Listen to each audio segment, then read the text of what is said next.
Turma, vamos dar continuidade então, falando um pouquinho sobre saúde. O que é saúde, né? Saúde, nós temos uma definição segundo a Organização Mundial de Saúde. Essa definição não é tirada assim da cabeça do professor ou de livro da internet, tá? É o Ministério da Saúde quem deu essa definição para nós, tá bom? Então, o que é saúde? Saúde, ela é o completo bem-estar físico, mental e social, e não apenas ausência de doença. Essa frase toda completa é a definição de saúde, tudo bem?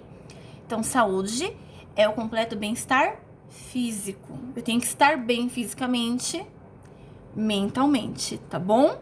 Socialmente também. Social tem que ter direito a lazer, né? A ir pro cinema, a comer bem para restaurante, biblioteca, né? E não apenas ausência de doença. Então, essa é a definição de saúde pelo Ministério da Saúde. Com essa definição toda, a gente pode dizer que o povo brasileiro, ele tem saúde? Não, né, gente? Porque nós não temos o completo bem-estar físico, nem mental, nem social, né? Então, de uma certa forma, a população brasileira é uma população doente, não é isso? Então, aqui para nós, nunca esqueçam que saúde é o completo bem-estar físico, mental, social e não apenas a ausência de doença, tá bom? E doença, o que é doença? Doença é um termo técnico, né? Um termo técnico médico, que significa uma mudança patológica, tanto na função ou na estrutura de algum órgão, de alguma função aqui do corpo e da mente, tá bom? O que nós podemos dizer? Desequilíbrio homeostático. Gravem essas duas palavrinhas, tá bom? Desequilíbrio homeostático. Vocês vão ver isso em anatomia, nas primeiras aulas de anatomia. Não sei quem será o professor de vocês, se será a professora Érica ou a professora Marcela, mas elas irão abordar com vocês a questão de célula. E lá nós vamos ver o equilíbrio de sódio e potássio na célula. Quando tem muito sódio ou muito potássio, ou pouco sódio ou pouco potássio, há um desequilíbrio, fazendo com que venha acontecer alguma patologia. Então, acontecendo essa patologia, é um desequilíbrio homeostático, onde vai surgir a doença, tá bom?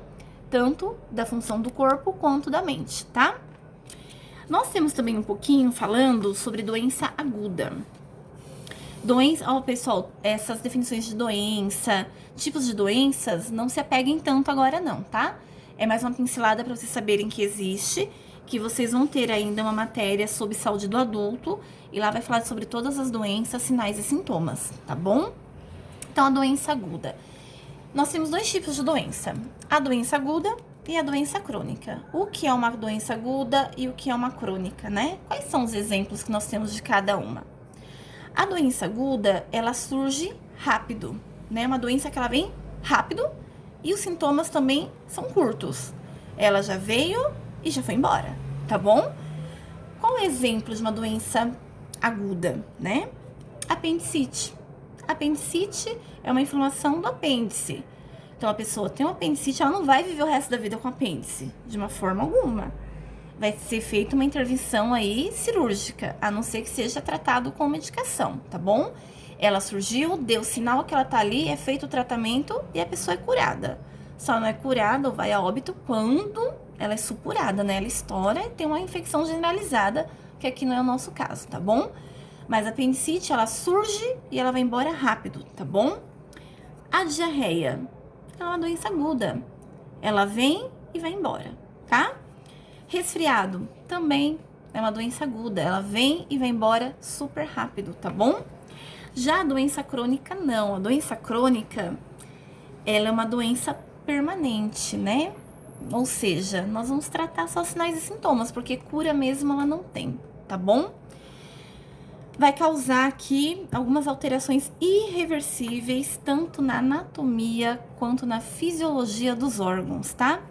Quais são os exemplos que eu trouxe assim pra vocês? Vocês vão ler lá no slides e vai falar, nossa, eu nunca vi essa sigla. Anotem as siglas que vocês não souberem pra gente tirar dúvida depois, tá bom? Nós temos uma sigla chamada RAS, que é o HAS. RAS é a hipertensão arterial sistêmica. Nós não falamos pressão alta, tá? Hipertensão arterial sistêmica. Hipertensão, ela é crônica. Uma vez diagnosticado como hipertenso, o paciente sempre será hipertenso. O que nós vamos tratar?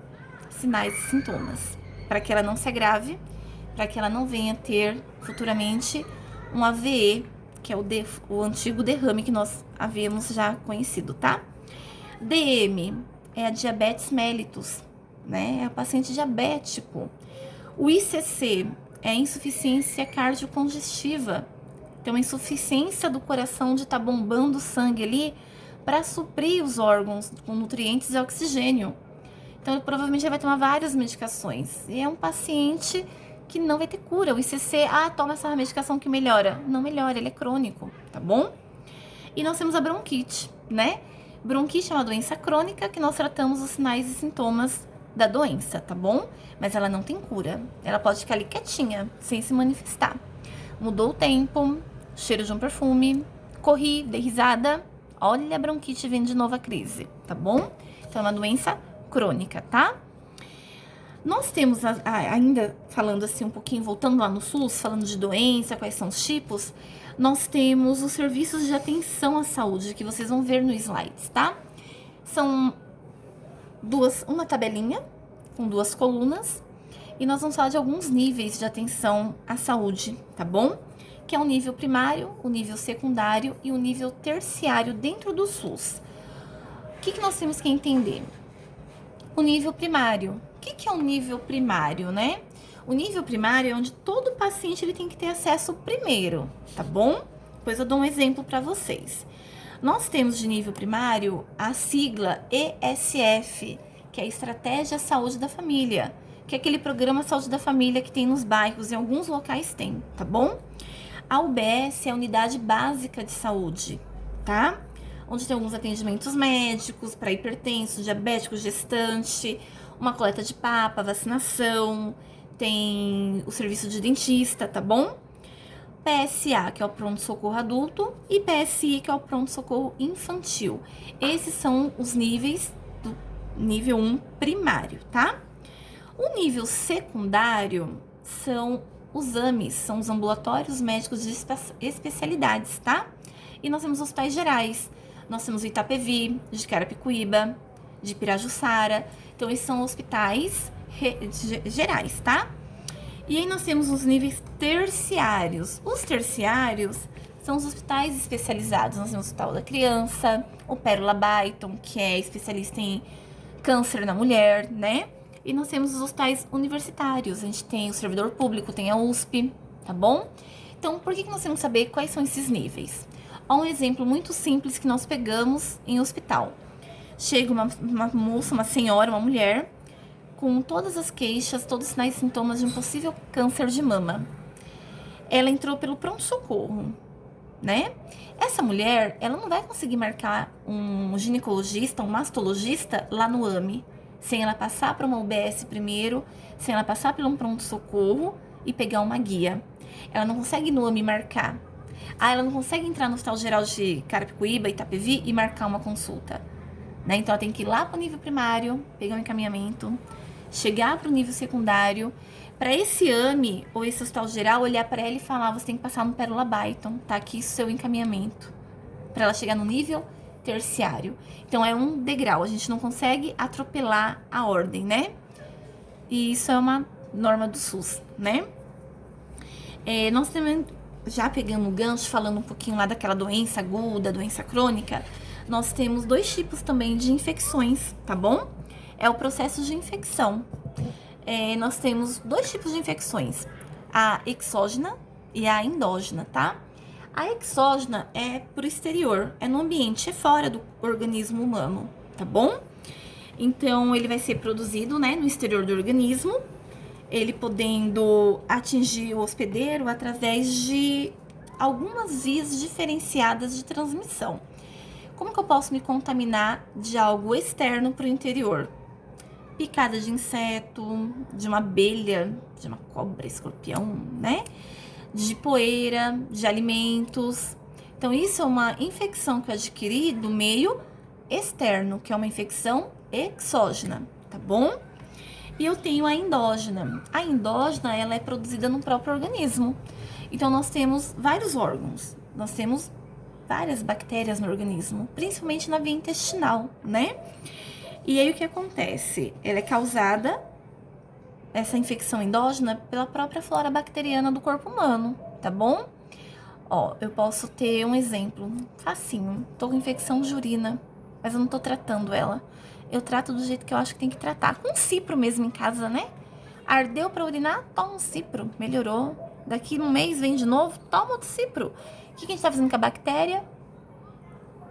Deixando ela aquela bactéria super resistente a qualquer antibiótico. Isso pode levar a uma infecção. Aquela bactéria ficou resistente, nada combate ela e ela tá lá no sistema renal, ó, lá na bexiga. Isso pode ir para minha circulação sanguínea e eu ter uma septicemia, que é a infecção generalizada devido àquele foco urinário lá, tá bom?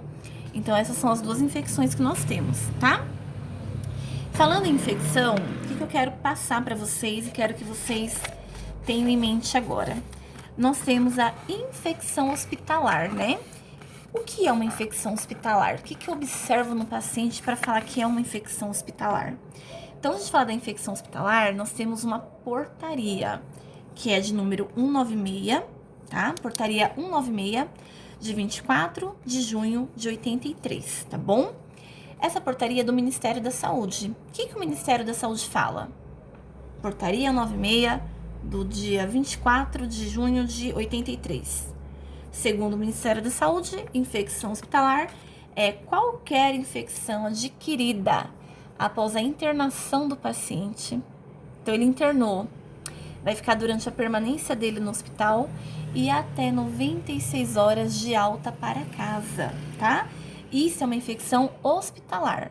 Então, ele pode adquirir no momento que ele se internou, durante a sua permanência no hospital, durante a sua internação, ou ela pode se manifestar quando ele vai embora, mas até 96 horas.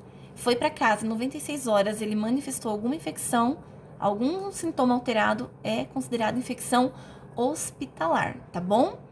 Então, assim, essa infecção hospitalar, nós temos dois tipos ali de infecção, a cruzada e a autoinfecção. A cruzada, nós levamos para o paciente, tá? Eu estou com a luva, dando banho no seu João, seu José sacou o acesso. Com a mesma luva do banho, eu pego o algodão e saco ali o acesso ou vou pressionar para sair o sangue. A minha luva está contaminada com o seu Antônio, né? E eu fui lá no seu José e coloquei. Então, assim, cuidado, isso é uma infecção cruzada. Estou levando de um paciente para o outro, tá bom? E a outra infecção é da própria flora bacteriana, tá? Da própria flora do corpo do paciente. Ele mesmo produziu essa infecção, como eu dei o exemplo lá do foco urinário, tá bom? E nós temos alguns sinais e sintomas, tá, turma? Olha o exemplo. Não é só de tocar no paciente sem lavar a mão que eu tô fazendo a infecção cruzada, não. É material, tô preparando material para punção venosa. Sem querer, eu desencapo a agulha e encosto ela na bancada. Ou na minha cubarrim, ou na bancada. Ou eu pego a ponta da agulha com a minha luva, contaminei. E eu vou e perfuro, né? Punciono essa veia. O que eu tô mandando pra parte invasiva do paciente, pro interior dele? Bactéria, infecção. Ele pode desenvolver uma infecção naquele acesso que eu puncionei, né? Como vai ficar aquele local da punção? Ah, anotem aí sinais flogísticos, tá bom? São sinais de infecção, tanto de punção venosa, quanto de drenos, curativos, incisões cirúrgicas, tá? Que são os cortes cirúrgicos de cesárea ou cirurgia. O que vai apresentar? Um rubor, um calor, você vai sentir que tá quente aquele local, né? A hiperemia, que é aquela coloração vermelha, tá? Vai estar com edema, vai estar inchadinho e às vezes vai estar saindo secreção. Então, isso são sinais de infecção, tá bom? São sinais flogísticos, tá?